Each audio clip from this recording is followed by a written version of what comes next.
नमस्कार सभी को। आप सभी का स्वागत है मेरे YouTube चैनल पर। हैरान कर देने वाली बच्चे की कहानी। एक बहुत ही खूबसूरत गांव था जिसका नाम था वीरनगर।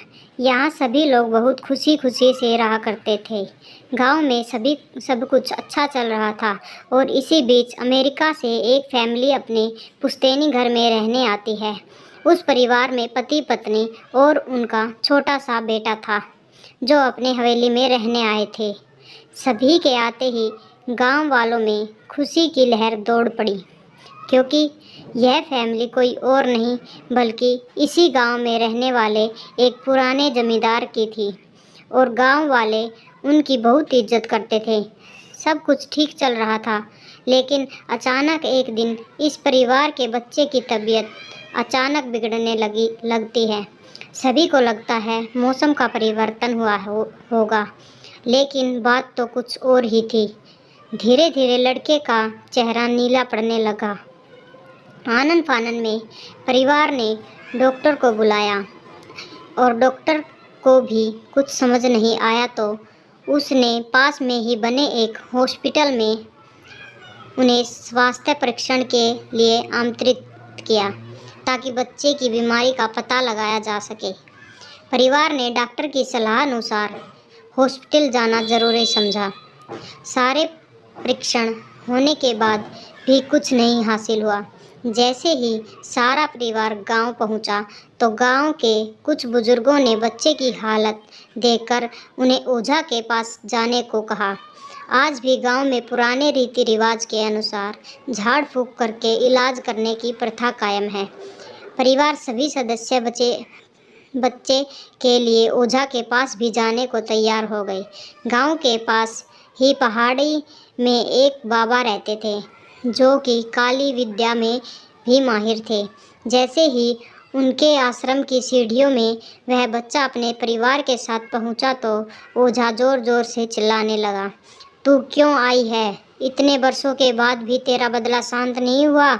यह सब सुनकर बच्चे के माता पिता और गांव वाले दहशत में आ गए। उन्हें समझ नहीं आया कि बाबा को इतना क्रोध क्यों आ रहा है, जबकि उन्हें अभी तक कोई बात बताई नहीं गई। लेकिन बाबा तो काली माया में प्रांगत थे, इस वजह से उन्हें रूहानी ताकतों को पहचानना आता था। सभी लोगों ने आश्रम में प्रवेश किया, लेकिन बाबा ने केवल उस बच्चे को पास आने को कहा। बच्चे की हालत बहुत ही खराब थी। उसकी आंखें लाल हो चुकी थी, उसका शरीर नीला दिखाई पड़ रहा था और उसके शरीर का तापमान आम बुखार से कहीं ज़्यादा था। ओझा ने विभूति उठाकर के बच्चे के मुंह पर फेंका। बच्चा जमीन पर लेट गया और ज़ोर ज़ोर से हाथ पैर हिलाने लगा। किसी को कुछ नहीं समझ आ रहा था कि बाबा की विभूति से क्या चमत्कार हुआ है कि क्या बच्चा अपने आप ज़मीन पर लेटकर ऐसी हरकतें करने लगा। तभी अचानक बच्चा अपने पैर की उंगलियों के बल पर खड़ा हो जाता है और बहुत ही खूंखार औरत की आवाज़ में ओझा को उसके पुराने नाम से बुलाया, अरे वो प्रेमनाथ, मैं तुझे नष्ट कर दूंगी। लड़के को ऐसा स्वर सुनकर उसके माँ बाप घबरा गए। लड़के को इस अवस्था में देखकर उन्हें कुछ समझ नहीं आ रहा था कि ऐसा क्यों हो रहा है। तभी ओझा ने एक मंत्र पढ़कर बच्चे को अपने काबू में किया। सारे गांव वाले ओझा से पूछने लगे, बाबा ये सब क्या है?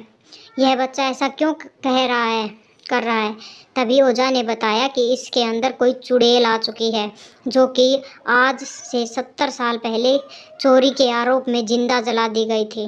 उसे ऐसी सजा देने वाले कोई और नहीं बल्कि इसी बच्चे के दादाजी थे और वह चुड़ैल अपना बदला लेने इसलिए आई है क्योंकि वह गर्भवती अवस्था में जिंदा जली थी और उसके कोख में पल रहा मासूम बच्चा भी जल गया।